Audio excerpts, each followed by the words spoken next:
Hey Joe, what are you doing today? Today I'm going to show you this little mini toolbox. It's Torin. You can buy it at Home Depot, Amazon.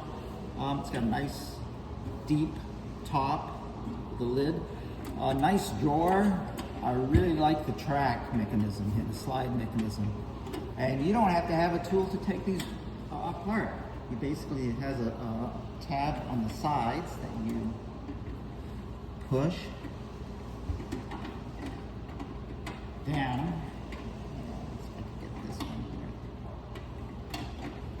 It's easier if somebody helps and holds it for you, but you can just do one at a time. There we go. Just gonna get a close up of that tab. I can't tell what you're pushing on. Is it a little lever? I'll show you in a minute. Right here, this little. Okay, yeah. And so you're just pushing that. Push it down?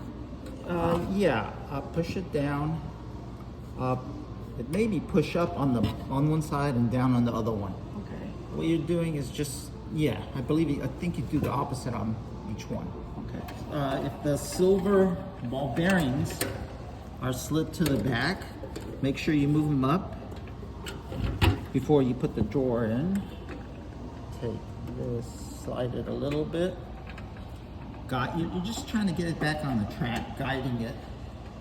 And then go back and forth a little bit. There. Thanks for the tip, Joe. You're welcome.